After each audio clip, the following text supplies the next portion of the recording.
जय प्रभुपाद जय प्रभुपाद जय प्रभुपाद श्रील प्रभुपाद जय प्रभुपाद जय प्रभुपाद जय प्रभुपाद. പ്രഭുപാദിന്റെ ലീലാമൃതയിൽ വായിച്ച കാര്യമാണ് അത്. 7 വോളിയുണ്ട്. ആദ്യത്തെ 6 വോളിയാണ് പ്രഭുപാദിന്റെ കഥ പറയുന്നത് ഫുള്ളായിട്ട്. അപ്പം അതിൽ അവസാനത്തെ 6ാം വോളിയം കഴിഞ്ഞ് പിന്നെ അഡീഷണൽ പാസ് ടൈംസ് എന്ന് പറഞ്ഞൊരു ബുക്കാണ്. അതായത് സത്സ്വരൂപ് മഹാരാജ് വിട്ടുപോയ ചില കാര്യങ്ങളുണ്ട്. അതായത് വളരെ പ്രഭുപാദിന്റെ വളരെ സ്വീറ്റ് ആയിട്ടുള്ള കാര്യങ്ങൾ അത് വിട്ടുപോയിട്ടുണ്ട്. അപ്പം അത് പല ഡിവോട്ടീസും പറഞ്ഞതുകൊണ്ട് അത് എഴുതിയ ബുക്കാണ് 7ാമത്തെ അഡീഷണൽ പാസ് ടൈംസ്. പക്ഷെ 6 വോളിയം കൊണ്ട് അത് തീരും പ്രഭുപാദിന്. അപ്പം 6ാമത്തെ വോളിയം അവസാനം പ്രഭുപാദ് തിരിച്ചു പോകുന്ന കാര്യങ്ങളാണുള്ളത്. പക്ഷെ ഹരീശ്വരി പ്രഭു എഴുതിയ പോലെ ഡയറി പോലെ സത്സ്വരൂപ് മഹാരാജ് എഴുതിയില്ല. ആ ഒരു കണ്ടൻസ് ആയിട്ടാണ് അവസാനത്തെ കാര്യങ്ങൾ എഴുതിയത്. അപ്പം അതിൽ മഹാരാജ് പറയുന്ന ഒരു പോയിന്റ് എന്ന് പറഞ്ഞാൽ ശ്രീല പ്രഭുപാദ് ഒരു ഉത്തമ അധികാരിയുടെ മനോഭാവം അവസാന കാലഘട്ടത്തിൽ കാണിച്ചിരുന്നു എന്ന് സത്സ്വരൂപ് മഹാരാജ് പറയുന്നുണ്ട്. ഒരു ഭക്തന്മാരുടെ സാക്ഷാത്കാരം അനുസരിച്ച് അവരെ കനിഷ്ഠാധികാരി, മധ്യമധികാരി, ഉത്തമാധികാരി എന്ന് പറയും. കനിഷ്ഠാധികാരി എന്ന് വെച്ചാൽ ഭൗതികമായ ആഗ്രഹങ്ങളോടുകൂടിയുള്ള ഭക്തൻ.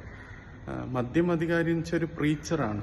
അദ്ദേഹത്തിന് നിഷ്കളങ്കരായിട്ടുള്ള ആൾക്കാരെ കാണാൻ പറ്റും, നിരീശ്വരവാദികളെ തിരിച്ചറിയാൻ പറ്റും, ഭഗവാനെ അറിയാൻ പറ്റും, ഭക്തന്മാരെ അറിയാൻ പറ്റും. അങ്ങനത്തെ ഏറ്റവും ഉത്തമാധികാരി എന്ന് വെച്ചാൽ അദ്ദേഹം താൻ അത്രയും ഉയർന്നതല്ല, മറ്റെല്ലാവരും ഉയർന്നതാണ് എന്ന തലത്തിൽ എല്ലാവരും ഭഗവാൻ സേവനം ചെയ്യുന്നുണ്ട്, താൻ മാത്രം ചെയ്യുന്നില്ല എന്നുള്ള ഒരു അത്രയും ഉന്നതമായ ഒരു ഭാവമാണ് ഉത്തമ അധികാരിയുടെ ഉള്ളത്. അപ്പോൾ ആ ഒരു ഭാവത്തിലേക്ക് പ്രഭുപാദ് വന്നിരുന്നു എന്ന് സത്സ്വരൂപ് മഹാരാജ് പറയുന്നുണ്ട്. അതിന് എക്സാമ്പിൾ അദ്ദേഹം പറയുന്നുണ്ട്. ഒരു വട്ടം പ്രഭുപാദിന്റെ സിസ്റ്റർ വന്നിരുന്നു. ഡിവോട്ടീസ് ഭവതാരിണി ദേവിദാസി എന്നാണ് സിസ്റ്ററിന്റെ പേര്. അത് ഭക്തി സിദ്ധാന്ത സരസ്വതി മഹാരാജിന്റെ ഡിസൈപ്പിളും കൂടെയാണ്, പ്രഭുപാദിന്റെ സിസ്റ്റർ ആണെങ്കിലും. പക്ഷെ ഡിവോട്ടീസ് എല്ലാം മാതാജിയെ പിഷിമ എന്നാണ് വിളിക്കുന്നത്. പിഷിമ എന്ന് പറഞ്ഞാൽ ബംഗാളില് ആണ്ട്, അമ്മായി എന്നാണ് പറയുന്നത്. അപ്പം ഡിവോട്ടീസ് എല്ലാം അങ്ങനെയാണ് വിളിക്കാറ് അവരെ. അപ്പം വന്ന സമയത്ത് പ്രഭുപാദ് ബെഡിലായിരുന്നു. അപ്പം വന്ന ഉടനെ തന്നെ പ്രഭുപാദ് പറഞ്ഞു, എനിക്ക് കച്ചോരി ഉണ്ടാക്കി തരണം എന്ന് പറഞ്ഞു. അപ്പോൾ ആ സമയത്ത് കീർത്തനന്ദ മഹാരാജായിരുന്നു പ്രഭുപാദിന്റെ ഡയറ്റൊക്കെ നോക്കുക. പ്രഭുപാദ് ഒന്നും കഴിക്കില്ലായിരുന്നു, കുറച്ച് ജ്യൂസ് മാത്രം, ഒരു അല്പം മാത്രം കുടിക്കും. അപ്പം മഹാരാജ് പതുക്കെ പതുക്കെ അത് കൂട്ടി കൊണ്ടുവരാനുള്ള ഒരു ശ്രമമായിരുന്നു. അപ്പോഴാണ് പ്രഭുപാദ് ഈ മാതാജി പിഷിമ വന്നപ്പോഴത്തേന് കച്ചോരി ഉണ്ടാക്കി തരാനായിട്ട് പറഞ്ഞു. അപ്പം കീർത്തനന്ദ മഹാരാജ് ഒരുപാട് പ്രൊട്ടസ്റ്റ് ചെയ്തു. ഇപ്പം വെള്ളം മാത്രം കുടിക്കുന്ന ഒരാള് ഇത്രയും ഡീപ് ഫ്രൈഡ് ആയിട്ടുള്ള ഒരു സാധനം കഴിച്ചു കഴിഞ്ഞാൽ ശരീരത്തിന് വളരെയധികം ബുദ്ധിമുട്ടാവും, ആരോഗ്യം വഷളാവും എന്നൊക്കെ പറഞ്ഞ് പ്രൊട്ടസ്റ്റ് ചെയ്തു. അപ്പം പ്രഭുപാദ് ആ സമയത്ത് പറഞ്ഞത്, അത് ഉണ്ടാക്കി തരുമ്പം നല്ലതാണോ മോശമായിരിക്കുമോ അത് എന്നെ സംബന്ധിച്ചിടത്തോളം പ്രശ്നമല്ല എന്നുള്ള. കാരണം പ്രഭുപാദ് ഇവിടുന്ന് പോകാം എന്നുള്ളൊരു തീരുമാനം എടുത്തു കഴിഞ്ഞു, ഇനി അധികം ഇല്ല എന്നുള്ള. അപ്പം നല്ലതായാലും അത് മോശമായാലും അതെന്നെ സംബന്ധിച്ചിടത്തോളം പ്രശ്നമല്ല എന്നുള്ള രീതിയിൽ പ്രഭുപാദ് പറഞ്ഞു. എന്തായാലും അവരുണ്ടാക്കുന്ന നല്ലതായിരിക്കും എന്നിങ്ങനെ പ്രഭുപാദ് പറഞ്ഞു. കാരണം അവരൊരു വൈഷ്ണവിയാണ് എന്ന് പറഞ്ഞു, അവരൊരു ഭക്തരാണ്. അപ്പോൾ അതിൻ്റെ അർത്ഥം എന്ന് പറഞ്ഞാൽ അവരൊരു ഭക്തരാണ്, ഞാൻ ഭക്തനല്ല എന്നാണ് പ്രഭുപാദ് ഉദ്ദേശിക്കുന്നത്. അപ്പോൾ അത് ഇങ്ങനെ. അപ്പം ഞാൻ ഒരുപാട് ഒഫൻസ് ചെയ്തിട്ടുണ്ട്, ഞാൻ തെറ്റ് ചെയ്തിട്ടുണ്ട്. എന്നിട്ടിങ്ങനെ പ്രഭുപാദ് പറയാണ്, ഞാൻ ഒരുപാട്, എനിക്ക് പണവും ഇതൊക്കെ വന്നു കഴിഞ്ഞപ്പോഴത്തേനും ഞാൻ കുറേ അഹങ്കരിച്ചിരുന്നു.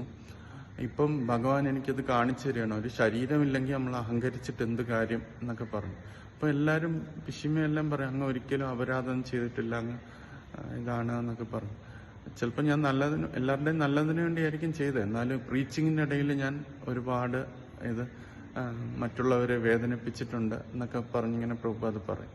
എന്നിട്ട് പ്രഭുപാദ് പറയും, പിഷിമയ്ക്ക് അത് ഉണ്ടാക്കാനുള്ള അറേഞ്ച്മെന്റ് ചെയ്തു കൊടുക്കാനായിട്ട് പറയും, ആ കച്ചോരി ഉണ്ടാക്കാൻ. അതിന് കഴിഞ്ഞ് ഒരുപാട് ഗോഡ് ബ്രദേഴ്സും വരുന്ന സമയത്തും പ്രഭുപാദ് ഇതേ മോഡിൽ തന്നെയാണ് സംസാരിക്കുന്നത്. എല്ലാവരോടും മാപ്പ് പറയുന്നു. അപ്പോൾ പലരും പറയും അങ്ങ് പതീതനല്ല, അങ്ങ് മഹാപതീത ഭാവനാണ്, അങ്ങ് എല്ലാ മോശമായിട്ടുള്ള വ്യക്തികളെ ഉദ്ധരിക്കുന്ന വ്യക്തിയാണ്, അങ്ങ് അങ്ങനെയല്ല എന്നൊക്കെ പറയും. അപ്പോഴും പ്രഭുപാദ് ഇങ്ങനെയാണ് പറയുന്നത്. ഞാൻ പ്രീച്ചിങ്ങിനിടയ്ക്ക് ഞാൻ ഒരു ഗദ കയ്യിലും ഒരു ഭാഗവതം മറ്റേ കയ്യിലും പിടിച്ച് ആ രീതിയിലാണ് ഞാൻ പ്രീച്ച് ചെയ്തത്. ചില സന്ദർഭങ്ങളിലൊക്കെ ഞാൻ പലരെയും റാസ്കൽസ് എന്നൊക്കെ വിളിച്ചിട്ടുണ്ട്. അതൊക്കെ മോശമാണ്, അങ്ങനെയൊക്കെ ഞാൻ ചെയ്തു പോയി എന്ന് പറഞ്ഞു. ഇങ്ങനെ പ്രഭുപാദ് വീണ്ടും പറയും. അപ്പോൾ അവരൊക്കെ പറയും നമ്മുടെ നന്മയ്ക്ക് വേണ്ടിയാണ് അങ്ങ് ചെയ്തത്, ഭഗവാന്റെ ഉദ്ദേശത്തിന് വേണ്ടിയാണ് ചെയ്തതെന്നിങ്ങനെ പറയും. അങ്ങനെ ഈ ഒരു ഇതിങ്ങനെ പോവും. അപ്പോൾ ഇതിൽ നിന്ന് സത്സ്വരൂപ മഹാരാജ് പറഞ്ഞു തരുന്നൊരു കാര്യം എന്ന് പറഞ്ഞാൽ, ഒരു ഉത്തമാധികാരിക്ക് പ്രീച്ച് ചെയ്യുന്നത് എഫക്റ്റീവ് ആയിരിക്കത്തില്ല ആ ഭാവത്തിൽ. കാരണം എല്ലാവരും ഉത്തമരാണ് എന്ന് പറഞ്ഞാൽ നമ്മൾ അവരെ പ്രീച്ച് ചെയ്യാൻ പറ്റത്തില്ലല്ലോ. നമുക്ക് ചുറ്റുമുള്ള എല്ലാവരും ഉത്തമരാണ് എന്ന് വിചാരിച്ചു കഴിഞ്ഞാൽ ഉത്തമാധികാരിയുടെ ഭാവം അതാണ്. പക്ഷെ അതേസമയം മധ്യമാധികാരി വരുമ്പം നിഷ്കളങ്കരായിട്ടുള്ള ആൾക്കാരെയും ഭക്തന്മാരെയും തിരിച്ചറിഞ്ഞിട്ട് നിഷ്കളങ്കർക്ക് ഭഗവാനെ കുറിച്ച് പറഞ്ഞു കൊടുക്കും.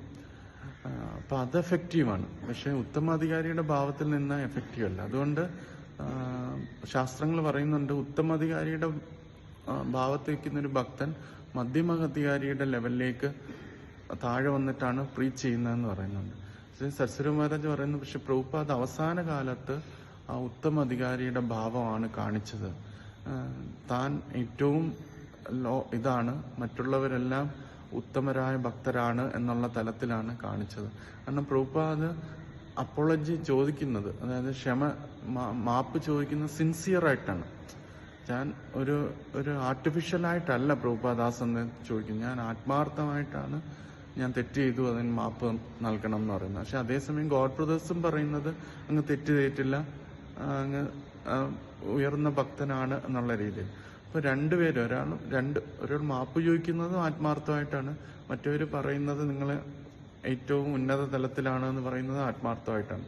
അപ്പൊ ആ എക്സ്ചേഞ്ച് ആ ശിഷ്യന്മാർ ഒരു ആർട്ടിഫിഷ്യലായിട്ടല്ല പ്രഭുപാദ് ആ സമയത്ത് ചോദിക്കുന്നത്. ഞാൻ ആത്മാർത്ഥമായിട്ടാണ് ഞാൻ തെറ്റ് ചെയ്തു, അതിന് മാപ്പ് നൽകണം എന്ന് പറയുന്നത്. പക്ഷെ അതേസമയം ഗോഡ് ബ്രദേഴ്സും പറയുന്നത് അങ്ങ് തെറ്റ് ചെയ്തിട്ടില്ല, അങ്ങ് ഉയർന്ന ഭക്തനാണ് എന്നുള്ള രീതിയിൽ. അപ്പൊ രണ്ടുപേരും ഒരാൾ മാപ്പ് ചോദിക്കുന്നതും ആത്മാർത്ഥമായിട്ടാണ്, മറ്റവര് പറയുന്നത് നിങ്ങൾ ഏറ്റവും ഉന്നത തലത്തിലാണ് എന്ന് പറയുന്നത് ആത്മാർത്ഥമായിട്ടാണ്. അപ്പൊ ആ എക്സ്ചേഞ്ച് ആ ശിഷ്യന്മാര് മനസ്സിലാക്കി. അതാണ് പ്രഭുപാദിന്റെ ആ ഉത്തമ അധികാരി ഭാവം ആ സമയത്താണ് എല്ലാവർക്കും വെളിവായത് എന്നാണ് അന്ന് സത്സ്വരൂപ മഹാരാജ് ആ പാസ് ടൈമിലൂടെ പറഞ്ഞത്.